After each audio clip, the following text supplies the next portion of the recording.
एक बार की बात है, गौतम बुद्ध अपने शिष्यों को जिंदगी से जुड़ी अच्छी बुरी चीजों का ज्ञान दे रहे थे। सभी शिष्य उनकी बातों को बहुत ध्यान से सुन रहे थे।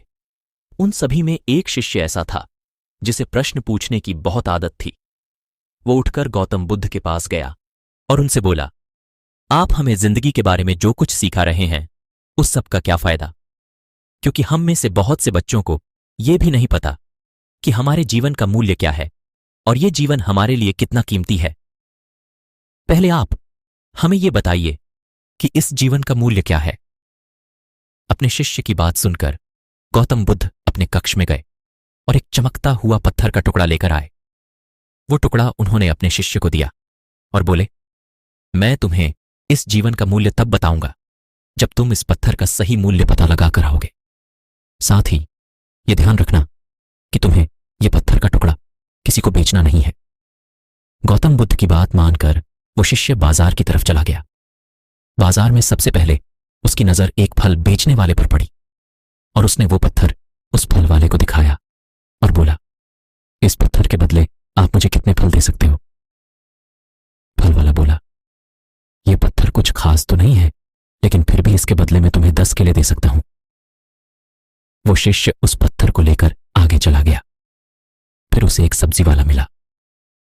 शिष्य ने उस सब्जी वाले से उस पत्थर की कीमत पूछी। सब्जी वाले ने उस पत्थर को ध्यान से देखा और बोला, इस पत्थर की कीमत के बदले में तुम्हें ज्यादा से ज्यादा एक बोरी भरकर सब्जियां दे सकता हूं।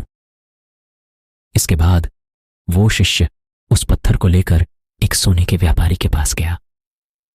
उस पत्थर की टुकड़े की चमक देखते ही उस सुनार ने उसकी कीमत 100 सोने के सिक्के लगाई।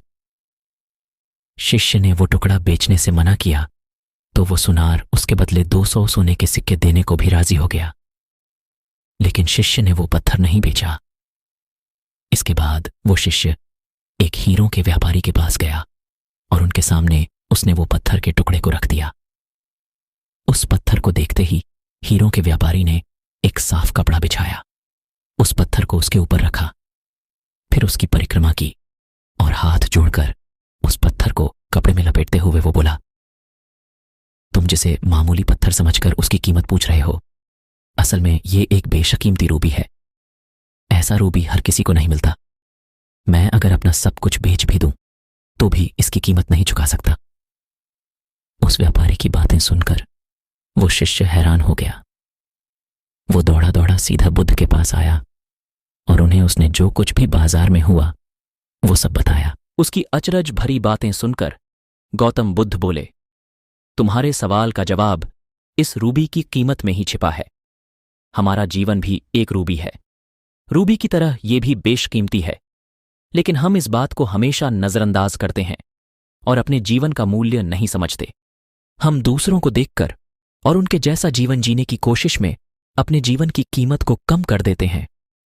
हम ये सोचते हैं कि हमारी जिंदगी की कीमत वही है जो दूसरे हमें बताते हैं, लेकिन ये बात हमेशा ध्यान रखना कि सामने वाला अपनी हैसियत, बुद्धि और अपनी समझ के हिसाब से तुम्हारी कीमत लगाता है। जिंदगी सिर्फ एक बार मिलती है, इसलिए इसको बर्बाद ना करें।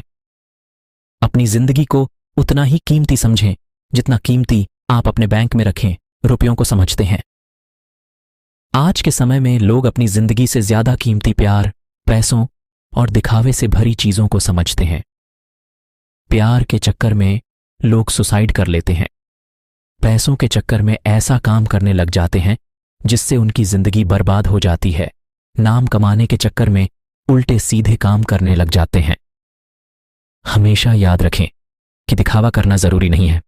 प्यार दोबारा मिल सकता है, पैसा फिर कमाया जा सकता है, लेकिन जिंदगी को फिर से पाया नहीं जा सकता। इसलिए अपनी इस बेशकीमती जिंदगी को